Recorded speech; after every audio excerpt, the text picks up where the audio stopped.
It's been nearly a decade since Wisconsin has issued pardons, but people who have received a pardon from Governor Evers are still running into some roadblocks. What are you guys hearing from people who have received these pardons and running into problems? We talked to some of those. We actually reached out to all of those 12 that were pardoned, and we specifically talked to a couple of those.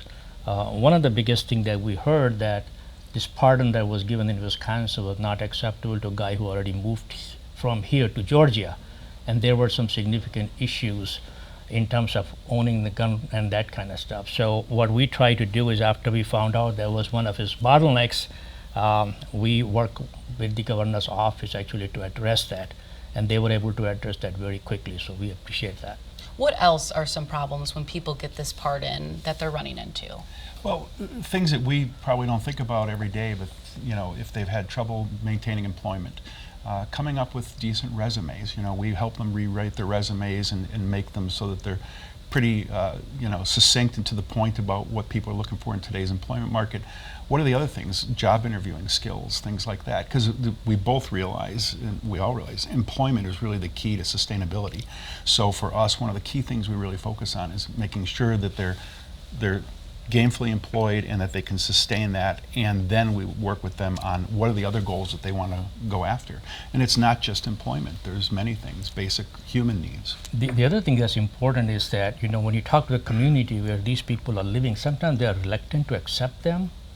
So what we're trying to do is build a partnership with them, because if we go there, Ed and I go there as a third party, we might be perceived differently by the community where they're living in, that we are going through this process. Due diligence was already done. We are working with them to help. It carries a lot of weight. Plus, at the same time, we want to educate those communities that these guys are fully committed to actually help other people not to do what they did. And that's a part of educational tool. So we're going to engage them into some of these interviews as well, which they have agreed to work with us. Before Governor Walker, there was pardons issued by other governors. The last one was in 2010 by Governor Doyle. But why are these types of resources your organization offers needed now? What's changed over the years? Well, a lot of things. I think that social networking, the digital age are on us. The guys who are getting these pardons have typically been out of prison for years, and they may not have access to smartphones. They may not know, how to work with things like that. So we step in to try and bridge that gap with them, to guide them to, okay, this is how you effectively communicate with potential employers. This is how you would work for getting a loan, applying for a loan, getting transportation. And in some cases, they want to complete their education or further their education. So we step in and help them at every angle. A pardon doesn't erase someone's record, but it restores a lot of rights, and it also makes you more attractive to employers, like you were talking about, helping people with resumes. But do you think the Wisconsin pardon system is working? Yes, I do.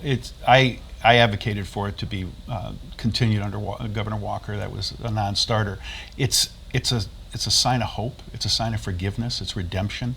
And if there's one thing I learned as Secretary of Corrections, is that redemption and forgiveness are part of the entire equilibrium and the continuum of the criminal justice system. There's some people that don't deserve a pardon, but there are other people that do, and people who've turned their lives around, and those people need to be recognized and to be granted that, that really exclusive forgiveness from the state. That's really something very big. We're talking to some of these people on a more regular basis, several times, Right. even a day, and sometimes even night. I was on the phone with that guy at night, and these are the nicest people I've ever met. Right. That's just unbelievable, the Right. kind of passion and the commitment, and they recognize, yes, they made a mistake, but now they want to come back and teach other people not to do it. Right. And so that's the reason I think Ed and I are committed to go out and help them whatever help is needed. And we require them to pitch into the program with us, to share their stories, because it's good that you are given forgiveness. Now, how do you transmit that message to others who might be in the same position? And how do you teach other people not to make those mistakes that you may have made at a younger age? Governor Evers, before he was even sworn into office, received hundreds of applications of people very excited to have this again in Wisconsin. But just how difficult is the process to apply for it and to continue and go to that committee hearing? It's an arduous process by design. They have investigators that background investigate the person applying for it, and they want to make sure that this person's life is turned around, that they're committed to sustaining a good life, and that they're going to be somebody that we can point to and say, this is why you deserved a pardon.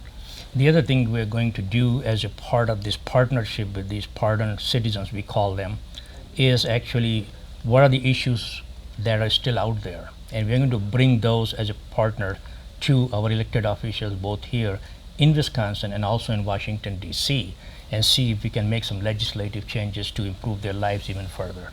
All right, gentlemen, thank you for joining me on the program for Pardoned Citizens Assistance Program. Thank you Thank for you, having Emily. us. Thank you for Appreciate having it. us.